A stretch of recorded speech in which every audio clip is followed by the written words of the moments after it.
नमस्कार विद्यार्थी मित्रांनो, स्वागत आहे तुमचं आपल्या जीडीसीए कॉलेज या चॅनलमध्ये. तर मी डॉक्टर अशोक जोगदंड. तर आजचा जो व्हिडिओ आहे तो थोडासा वेगळ्या विषयावरती आहे. कारण जसा अनुभव आला किंवा जसे आम्हाला कॉल्स येत आहेत ऍक्च्युली आमच्या नंबरवरती, त्याबद्दल हा व्हिडिओ आहे. कारण बऱ्याचशा विद्यार्थ्यांचं चांगले फीडबॅक्स येत आहेत. आता ते तुम्हाला प्रत्येकाला वेगवेगळे येऊ शकतात. त्याचं आता प्रत्येकाचं जे अभ्यास करण्याची पद्धत आहे किंवा प्रत्येकाचा जो टेक्निक आहे तो प्रत्येकाचा वेगवेगळा आहे. सो त्यामुळे प्रत्येकाला समजेल नाही समजेल असा नाहीये किंवा सगळ्याला समजलं पाहिजे असं पण नाहीये. तुम्ही बाकीच्या गोष्टीही चेक करू शकता. असं काही नाही की तुम्ही याच गोष्टीवरती अवलंबून राहिले पाहिजे. एक अनुभव शेअर करणार आहे मी, कारण खूप सारे कॉल्स येत आहेत आम्हाला की या पद्धतीमध्ये. तर त्याच्याबद्दलच आज व्हिडिओ मुद्दाम बनवणार आहोत. हा आपण थोडंसं वेगळा टॉपिक आहे. तर थोडासा हा व्हिडिओ एक 10 मिनिटापर्यंत जाईल, पण तुम्हाला तरी सांगेन मी कसं कसं काय करायचं किंवा कसे कॉल्स येतात. तो थोडेसे अनुभव आहेत विद्यार्थ्यांचे आमच्या, तर तेही तुम्हाला मी शेअर करतोय. तर व्हिडिओ शेवटपर्यंत बघा. तर चला तर मग सुरू करूया. ध्येय नवीन समोर दिसतंय, बँकिंगचं स्वप्न पूर्ण होणार. जीडीसीए ची साथ जिंकायची ही वाट, यशाची गॅरंटी आता सुरुवात. जीडीसीए कॉलेज हो भविष्य उज्ज्वल, जीडीसीए कॉलेज मिळणार यश. सहकार आणि बँकिंग करिअर घडवा खास. जीडीसीए कॉलेज देते यशाचा विश्वास. गेले आपण जेव्हापासून हे युट्यूबला चॅनल सुरू केलेलं आहे, साधारणपणे 1 जानेवारीपासून आपण सुरू केलेलं आहे. साधारणपणे 4-1 महिने कंप्लीट होत आहेत. तर यामध्ये ना तर आतापर्यंत जवळपास जेव्हापासून आपण एक्झामचा फॉर्म कसा भरायचा, त्यानंतर बाकीचे सर्व व्हिडिओज आपण टाकले, तेव्हापासून साधारणपणे तुम्ही इमॅजिन नाही करू शकणार की 6 ते 7 हजार विद्यार्थ्यांचे कॉल्स आलेले आहेत आम्हाला. आमच्या लँडलाईन नंबरवरती असेल किंवा जो आपला फोन आहे, फोन नंबर, मोबाईल नंबर व्हॉट्सअपवरती त्यावरती असेल, तर खूप साऱ्या विद्यार्थ्यांचे कॉल्स आले. तर त्यांचं जेव्हापासून आपण एक स्टडी रिलेटेड व्हिडिओज टाकलेले आहेत, म्हणजेच एक्सपेक्टेड क्वेश्चन असतील किंवा जे जुन्या प्रश्नपत्रिका असतील, त्या जेव्हापासून टाकलेल्या आहेत तेव्हापासून खूप जास्त प्रमाणात विद्यार्थ्यांनी कनेक्ट केला. आणि त्यांनी आम्हाला सांगितलं की साधारणपणे एक ऍव्हरेज तुम्हाला सगळ्यांचं बोलणं सांगतो आहे की प्रत्येकाचं वेगवेगळ्या पद्धतीनं आहे, पण ते तुम्हाला एक ऍव्हरेज काय बोलणं झालं किंवा काय त्यांचं मत आहे हेही तुम्हाला सांगतो. कारण बऱ्याचशा वेळेस काय झालं की आम्हाला काही विद्यार्थी म्हटले की सर, तुमचे व्हिडिओज जे आहेत ते खूप चांगले असतात आणि तुम्ही अशीच इन्फॉर्मेशन देत राहा, जीडीसीए बद्दल असू द्या किंवा दुसऱ्या कुठल्याही जर समजा एक्झाम्स असतील कॉम्पिटेटिव्ह, त्याच्याबद्दलही प्लीज व्हिडिओ देत जा तुम्ही. कारण तुमचे खूप मदत होते आणि समजण्यासाठी सोपं असतात तुमची भाषा. त्यामुळे बरेचसे विद्यार्थी जे ते कनेक्ट होतात आणि ते खूप रिलेट करतात ऍक्च्युली आपल्या भाषेसोबत किंवा जे पॅटर्न आहे समजून सांगण्याचा त्याच्या सोबत. तर हे प्रत्येकाला समजेल असं नाहीये, सगळ्याला समजायला पाहिजे असं पण नाहीये. कारण प्रत्येक व्यक्ती वेगवेगळा आहे, प्रत्येकाची मांडणी वेगवेगळी आहे आणि तो सांगण्याची पद्धतही वेगवेगळी आहे. तर त्यामुळे मी जे सांगतो ते सगळ्याला समजायला पाहिजे असं पण नाही. पण थोडंसं सोप्या पद्धतीने आपण सर्व व्हिडिओज बनवलेले आहेत आणि ते मुद्दाम आपण थोडंसं लेखी स्वरूपात दिले. कारण काय होतं की बऱ्याचशा वेळेस ते पूर्ण आपण वाचून दाखवल्यासारखं पण वाटू शकतं तुम्हाला. पण बरेचसे विद्यार्थी काय म्हणले की सर, ते खूप सफिशियंट आहे. कारण काय होतं, जीडीसीएचे जे पेपर्स आहेत त्याच्यासाठी मदत खूप चांगली होते तुमची. दुसरी गोष्ट, ज्यावेळेस काही विद्यार्थी असं म्हटले की जवळजवळ सर्वच विद्यार्थी म्हणा तुम्ही, 6-1 हजार विद्यार्थ्यांचे फोन आले. खूप मोठे अमाऊंट आहे. तर त्यामध्ये त्या प्रत्येक विद्यार्थ्याने आम्हाला सांगितलं की सर, तुमचे व्हिडिओज आम्ही काय करतो की जे नोट्स तुम्ही दिलेले आहेत त्या नोट्स आणि तुमचे जे व्हिडिओज आहेत ते आम्ही साईडला लावून ठेवतो. नोट्स आणि व्हिडिओज जे आहेत ते सिंक्रोनाइज करून वाचण्याचा प्रयत्न करतो. त्यांनी काय होतं की तुम्ही ऐकता पण, म्हणजे पूर्ण समजा 30 मिनिटाचा व्हिडिओ असेल, 40 मिनिटाचा किंवा 1 तासाचा जरी असेल, तर तो तुम्ही पूर्ण ऐकता आणि प्लस तुम्ही समोर वाचता पण. जर समजा ती नोट्स असेल तर साईडला एक लावून ठेवायचं. लॅपटॉप असेल तर एकदम अतिशय उत्तम आहे, कारण लॅपटॉपला 2 सिंक्रोनाइज करता येतात. तुम्ही युट्यूब एका साईडला चालू करून तुम्ही इमिडिएटली पीडीएफ पण ओपन करता येते. तर तुमच्या बाकीच्या गोष्टी पण तुम्हाला साईड बाय साईड करता येऊ शकतात. तर त्यामुळे त्यांनी बऱ्याचशा जवळजवळ 60 ते 65% विद्यार्थी म्हणू शकता तुम्ही किंवा जास्त त्याच्यावरून. तर ही टक्केवारी खूप जास्त आहे. तर ते तुम्हाला खूपच जास्त असं सांगत नाही की खूप सर्वांनीच असं केलेलं आहे. पण ज्यांचा थोडासा कमांड आहे किंवा जे म्हणतात की सर याचा खूप फायदा होतोय, तर त्यांचे अनुभव फक्त सांगतोय मी, की त्यांनी सांगितलं की सर याने काय होतं की आम्हाला रिकॉल करायला खूप सोपं जातं आणि काय होतं की तुम्ही जे सांगताय ते ऐकता. आता व्हिडिओ तुम्ही बाजूला लावून ठेवला किंवा तो ऐकत जरी बसला तुम्ही आणि त्यानंतर ते पुस्तक जे आहे किंवा आपण दिलेल्या जे नोट्स आहेत त्या जर नोट्स तुम्ही एक रेफर केल्या तर इमिडिएटली तुम्हाला समजतं की कुठे काय होतंय किंवा काय मे बी एखाद्या वेळेस माझी शब्द चुकीचा उच्चारला गेला असू शकतो किंवा माझ्याकडनं एखाद्या शब्दाचं उच्चारण व्यवस्थित नसेल झालं, असं पण असू शकतं. तर तेही त्याला सांगतात की सर इथे तुमचं थोडंसं ते चुकलं होतं. किंवा आता जस्ट काही दिवसापूर्वी एक विद्यार्थ्यांचे मेसेज आले होते की सर ते रेक्टिफिकेशन जे ऑडिट रेक्टिफिकेशन फॉर्म झेड आहे का फॉर्म ओ आहे, तर सिलेबस पद्धत प्रमाणे आपण दिलेलं आहे, ते अपडेटेड ज्या गोष्टी आहेत त्याच्या पद्धतीने त्या आलेल्या आहेत तुम्हाला. तर जरी समजा तिथे काही एखादं चुकलं असेल तर ते थोडंसं तसं राहू द्या, काही अडचण नाही, त्याला तुम्हाला सोल्युशन दिलं जाईल, त्याची काळजी करू नका. बऱ्याचशा विद्यार्थ्यांनी त्याबद्दल प्रश्न विचारला होता. आणि प्रामाणिकपणे सांगू, माझा अकाउंट हा विषय नसल्यामुळे मला अकाउंट्स बद्दल जास्त सांगता येणार नाही. तरी आपण अकाउंटचे जे काही एक्सपर्ट आहेत ते आपण बघतोय. जर समजा कोणी एक डेमो लेक्चर्स लाईव्ह जर ठेवला किंवा डेमो म्हणण्यापेक्षा एखादा चांगल्या पद्धतीचा जर समजा ऑडिट बद्दल माहिती देणारा जर व्यक्ती किंवा फॅकल्टीज जे आहेत ते आमचे रेडी झाले तर ते तुम्हाला मी सांगेलच. आणि त्यावेळेस आपण लाईव्ह करून तुम्ही ते थोडंसं बघा, जेणेकरून तुम्हालाही थोडंसं त्याच्यामध्ये समाधान मिळेल. आणि दुसरी गोष्ट अशी आहे की इम्पॉर्टंट आहे खरं तर ही गोष्ट, ज्यामध्ये जसं मी सांगितलं की साईडला व्हिडिओज लावून ते ऐकत बसतात आणि त्याने काय होतं की तुम्हाला रिकॉल जास्त होतं आणि लिहायची सवय पण ठेवतात मुलं. आता माझ्याकडनं आता हे जे आहे ना, जे गेल्या वर्षीच्या सर्व ज्या प्रश्नपत्रे आहेत ते ऑलरेडी सरकारच्या वेबसाईटवरती आहेत, पण विद्यार्थ्यांना आपण डायरेक्ट पाठवतो. लिंक एकाच लिंक मधून सर्व तुम्हाला डाउनलोड करता येतं. तिकडनं तुम्ही सगळं डाउनलोड करून तुम्ही इमिडिएटली ते पेपर व्हायचे 1, 2, 3 असं सर्व आपण एक ऑर्गनाइज पद्धतीने ठेवलेलं आहे. त्याच्यामुळे ते तुम्ही जुने पेपर सुद्धा वाचतात आणि ते लिहायचा म्हणजे प्रयत्न करतात. तर बऱ्याचशा विद्यार्थ्यांनी मला सांगितलं की सर 3 तासामध्ये ना शक्य करून आम्हाला काय झालं, आता काही जे वर्किंग लोक आहेत सर्व, तर जे म्हणजे समजा पतसंस्थेमध्ये काम करतात, बँकेमध्ये काम करतात, जे फ्रेश स्टुडंट आहेत ते सुद्धा स्टुडंट्स आहेत म्हणा. पण फ्रेश स्टुडंट्स पेक्षा ना जे वर्किंग प्रोफेशनल आहेत त्यांना खूप जास्त त्रास होतो लिहिण्यासाठी. कारण काय होतं, काही वेळेस बऱ्याचशा, आता सगळ्यांचंच असं आहे असं नाहीये. जर समजा 100 विद्यार्थी असतील तर 100 पैकी कमीत कमी 70-75 विद्यार्थ्यांचा हा प्रॉब्लेम आहे की 3 तास ते लिहू शकत नाही. आणि काय होतं, डिस्ट्रॅक्शन असतात. मग त्यामुळे त्यांना मी सांगितलं की एखाद्या वेळेस एक तुमचे स्टडी सेपरेट ठेवा, एखाद्या डिस्टर्बन्स असला पाहिजे. मग 3 तास घड्याळ लावून तुम्ही बघा, पुस्तकात बघून लिहा किंवा गुगलला सर्च करून जरी लिहा, तर ऍटलीस्ट लिहिण्याचा सराव तुम्हाला लक्षात येईल की मी सर्च करून म्हणजे बघून कुठपर्यंत लिहू शकतो.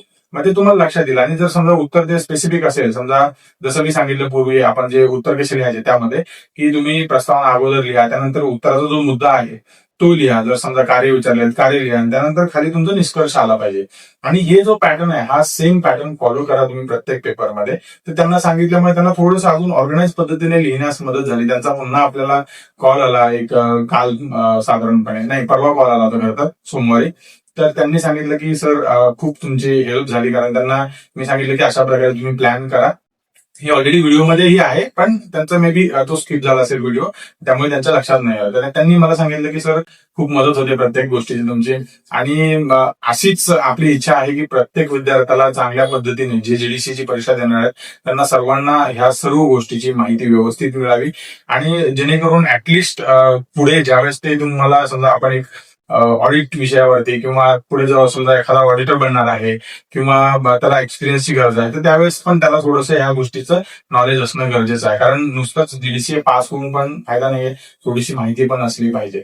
तर एनिवेज हे सांगा हे आपण डिस्कस करूयाच पुढे. पण हे अशा प्रकारचे कॉल्स आले ज्यामध्ये विद्यार्थ्यांनी सांगितलं की सर आम्ही अशा प्रकारे स्टडी करतो. साधारणपणे तुम्ही एक 65% जरी पकडा, 60 ते 65% या विद्यार्थ्यांनी मला सांगितलं की सर तुमचे जे व्हिडिओज आहेत त्याच्यामधून आम्ही असं करतो की एक व्हिडिओ लावून ठेवतो साईडला आणि जी पीडीएफ आहे ती पण ऑपरेट करतो तुमची, ज्यामध्ये जसं तुम्ही सांगता तसं बघतो. आणि शक्य झालं तर एखादा तुम्ही सांगितलं की हे इम्पॉर्टंट आहे ते आम्ही नोट करून ठेवतो. तुमच्याकडे असतात तुम्ही दिलेले नोट्स चांगल्याच आहेत, पण आम्ही पण एक नोट काढून ठेवतो, जेणेकरून मग ते ऐकलेलं असतं प्लस मी वाचलेलं पण असतं आणि त्यानंतर लिहिलेलं पण होतं. एक साधारणपणे 4 वेळेस तुमची एकाच वेळी 4 वेळेस तुमची प्रॅक्टिस होऊ शकते. म्हणजे कसं थोडक्यात की तुम्ही ऐकताय पण, दुसरी गोष्ट इथं वाचताय पण, आणि तिसरी गोष्ट लिहिताय पण. लिहिताना सुद्धा आपण एकदा वाचतो. म्हणजे थोडक्यात तुम्हाला सांगायचं झालं तर VSI म्हणजे वसंतदादा शुगर इन्स्टिट्यूट आपण म्हणूया, जे मांजरीमध्ये आहे पुण्यामध्ये. तर VSI जर आता मी शब्द इकडे बोलतो VSI म्हणजे VSI तुम्ही ऐकलाय पण आणि इथं वाचलाय पण आणि लिहिताना पण आपण वाचतो. वसंतदादा शुगर इन्स्टिट्यूट, मांजरी बुद्रुक, पुणे. तर हे असं आपण वाचतो सुद्धा. मग यामुळे काय होतं की हे जवळजवळ 4 वेळेस तुम्ही एकदा लिहिलं की 4 वेळेस त्याची सराव होतो तुमचा. म्हणजे एक प्रॅक्टिस होते थोडक्यात. तर त्या प्रॅक्टिसमुळे काय होतं की तुम्हाला चांगल्या पद्धतीचा रिकॉल वगैरे व्यवस्थित होऊ शकतात गोष्टी. एखादा जशा डेट्स वगैरे लक्षात राहत नाही, एखादा डेट्स साठी काय करू शकतो आपण, मग थोडंसं एक मेमरी करा. म्हणजे जर समजा शॉर्ट फॉर्म्स वापरण्याचा प्रयत्न करायचा, पण जिथे गरजेचं आहे तिथे त्याचा लॉंग फॉर्म नक्की लिहा. जर व्हॅमनिकॉम बद्दल विचारलं सविस्तर चर्चा करा, किंवा व्हॅमनिकॉम यांची कार्य काय आहेत किंवा यांचं काम काय असतं किंवा याच्याबद्दल जर विचारलं तर ते ऍटलिस्ट पूर्ण व्हॅमनिकॉमचं पूर्ण व्यवस्थित नाव लिहा, पाठ करून जा. त्यानंतर जर समजा नाबार्डचं विचारलं तर नाबार्डचं पूर्ण व्यवस्थित नाव लिहा आणि पाठ करून जा ह्या गोष्टी.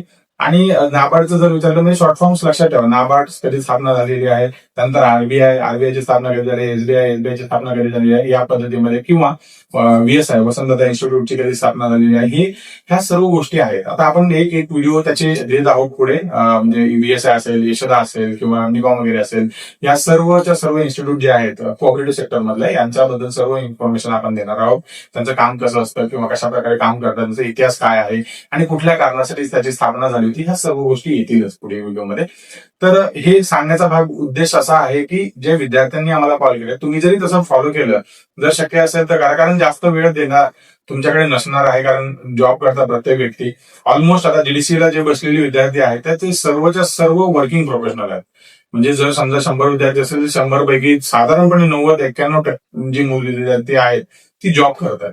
हार्डली कुठं 3-1% किंवा 9 ते 10 विद्यार्थी जे आहेत ते जॉब करत नाही, ते फ्रेश आहेत. सो ह्यामुळे काय होतं की जे जॉब करणारे लोक त्यांच्याकडे अगदीच वेळ कमी असतो. जसं आम्ही मागील व्हिडिओमध्येही सांगितलेलं आहे तुम्हाला की ज्यावेळेस तुमचा जो सुट्टी आहे ना, ती सुट्टी प्लीज प्लॅन करा आतापासूनच. वाटल्यास तुमचे HR असतील त्यांना तुम्ही सुट्टीसाठी निवेदन द्या, सांगून ठेवा की या तारखेला मी नाहीये किंवा या वेळेत माझी परीक्षा आहे. त्या गोष्टी सर्व तुम्हाला मिळून जातील. आता ह्या सर्व गोष्टी आहेत त्या तुम्हाला प्रॉपर दिसतील आणि प्रॉपर तुम्हाला प्लॅन करून करता येऊ शकतं. तर हे दाखवण्यापेक्षा तुम्ही जर समजा पुण्यात कुठे असाल तर आसपास समोर या, आपण भेटू, एकदा फोन करा याच्या अगोदर आणि चर्चा करू शकतो आपण त्याविषयी. एनिवेज हे पार्ट आपण डिस्कस करूया सर्व, पण हे फॉलो करा जर बघा तुम्हाला शक्य असेल तर. जसं मी सांगितलं, कारण त्यांना खूप मदत झाली. ते म्हटले की मला रिकॉल खूप लवकर होतं ऍक्च्युली त्याच्यामुळे. तर बऱ्याचशा विद्यार्थ्यांना अडचण आहे. आता त्याच्यामध्ये काय होतं की ज्याला सगळ्यात जास्त अडचण कशाची असते की लिखाणाची. ते लिहिण्यामुळे काय होतं की आता त्यातले काही विद्यार्थी असे होते की जे म्हणले की सर माझं अक्षरच नाही चांगलं आहे, आता लिहायची सवय मोडली तर ते रेष ओढता येत नाही मराठीत लिहिणं. मी त्यांना सजेस्ट केलं की इंग्रजीमध्ये लिहा, पण ते म्हणले की सर इंग्रजीमध्ये कसं ते आम्हाला शब्द आठवत नाही आणि त्याचं स्पेलिंग चुकण्याची शक्यता असते. त्यांना मी सजेस्ट केलं की जर आता बघा आपण महाराष्ट्रात राहतोय म्हणून मराठी सिलेक्ट करा, असं हे म्हणजे केलंच पाहिजे, आपण मराठीमध्ये लिहिलंच पाहिजे. पण इंग्रजी ही बिझनेस लँग्वेज असते, त्यामुळे इंग्रजीत लिहिलं तर अतिशय उत्तम. कारण पुढे जसं अकाउंट्स किंवा ऑडिट, आता मराठीमध्ये आपण हे सहसा वापरतच नाही अकाउंट आणि ऑडिट हा शब्द, बरोबर का? म्हणजे ह्याला अल्टरनेटिव्ह काय, म्हणजे ज्यावेळेस समजा आपण जरी एखाद्या फर्म मध्ये गेलो तर ते काय म्हणतात की आमचं ऑडिट चालू आहे, ते असं थोडी म्हणतात की लेखापरीक्षण चालू आहे. मग हे जे आहे हे मराठी माध्यमातले जे उत्तर आहेत हे तरी मग ते काय होतं, आपण सर्रास वापरताना हेच शब्द वापरतो. ऑडिट आहे चालू आहे, बॅलन्स शीट बनवायचे, हे चालू आहे, ते चालू आहे, तर त्या गोष्टी होतात. मग त्यामुळे काय करायचं की मेक शुअर करायचं, जर मराठीत येत असेल तर मराठीतच व्यवस्थित लिहा. आणि रेषा जरी नाही होत, तुमचं सवय असेल, प्रत्येकाची वेगवेगळी असते की प्रत्येक शब्द जो झाला शब्दाच्या डोक्यावरती रेष ओढा. काही लोकांना सवय नसते रेष ओढायची, नाही ओढली तरी चालेल, खालच्या ओळीला लिहा, काही अडचण नाही, तुमच्यावरती येते. तर तुम्ही कसा प्लॅन करता आहे, तर प्रत्येकाचं अक्षर चांगलं असेल किंवा त्या पद्धतीने असं नाही की सगळ्याच अक्षर सुंदर असेल असं नाही, पण त्यातल्या त्यात चांगलं अक्षर काढण्याचा प्रयत्न करा जेणेकरून ते एक्झामिनरला वाचता येऊ शकतं. तर हे अशा प्रकारच्या क्वेरीज येत होत्या, तर त्या क्वेरीज ज्या आहेत त्या आपण प्रत्येकाचं समाधान केलेलं आहे. तुम्हालाही जरी काही आल्या क्वेरीज, कृपया कॉल करा, व्हॉट्सअपला कॉल करा किंवा डायरेक्ट फोन केला तरी चालेल. इन्स्टिट्यूटचा जो नंबर आहे GDCA कॉलेजचा त्याच्यावरती जरी कॉल केला तुम्ही तरी चालेल, काही अडचण नाही. तर ते त्याच्यावरतीही तुम्हाला समाधान मिळेल. तुम्हाला जरी समजा तुम्ही आज कॉल केला तर साधारणपणे तुम्हाला 24 तासात तुमच्या प्रश्नाचं समाधान 100% मिळेल. तुम्हाला कॉल बॅक येईल किंवा कॉलवरती तुम्हाला सांगितलं जाईल. सो त्यामुळे टेन्शन घेऊ नका आणि चांगल्या पद्धतीने स्टडी करून व्यवस्थित प्लॅन करा तुमचा वेळ आणि एक्झाम व्यवस्थित द्या. तर हे अशा प्रकारचे अनुभव आलेले आहेत आम्हाला. काय कारण तुम्ही जेवढं तुम्ही आम्हाला सांगाल की हे करा सर, त्यावरती बनवा, तर त्या प्रत्येक विषयावरती आपण व्हिडिओ बनवू. जर तुम्हाला व्हिडिओज आवडत असतील खरंच आणि इन्फॉर्मेटिव्ह वाटत असेल तर 100% तुम्हाला प्रत्येक विषयावरती चांगल्या पद्धतीचे व्हिडिओज आपण देणार आहोत. सो कंटिन्युअस टाकणार आहोत. दिवसातून 2 व्हिडिओज नक्कीच येतील. प्रत्येक व्हिडिओ बघा, तुमच्या माहितीसाठी बघा किंवा पुढील शिक्षणासाठी काय गरजेचे आहेत किंवा कुठल्या गोष्टी आहेत, ह्याही सर्व गोष्टी तुम्हाला कळतील. त्यानंतर हॉल तिकीट जे आहे त्याचंही तुम्हाला सांगेल कसं डाउनलोड करायचं किंवा कशा प्रकारे तुम्ही घेऊ शकता हॉल तिकीट डाउनलोड करून, तेही तुम्हाला सांगेल. त्याची काळजी करू नका. सो हॉल तिकीट लॉन्च झाले की मी तुम्हाला सांगेल की हॉल तिकीट आलेले आहेत, तुम्ही स्वतः चेक करू शकता. नाही तुम्हाला चेक करता आले तर आम्हाला कॉल करा. तुमचं युजर आयडी पासवर्ड तुमच्याकडे घेतलं जाईल आणि तुम्हाला ते पाठवून दिलं जाईल. त्याची काळजी करू नका. ठीक आहे. तर आय होप तुम्हाला ही इन्फॉर्मेशन आवडली असेल. जर हा व्हिडिओ तुमच्यासाठी उपयुक्त वाटत असेल तर प्लीज लाईक करा, शेअर करा गरजू विद्यार्थ्यांपर्यंत जे आपल्या मे 2026 मध्ये GDCA ची एक्झाम देत आहेत त्यांच्यासाठी खूप हेल्पफुल होऊ शकतो, मदत होऊ शकते त्यांची एक्झाम मध्ये. तर भेटूया पुढील व्हिडिओमध्ये अधिक माहितीसह वेगळ्या विषयाबद्दल. तोपर्यंत नमस्कार.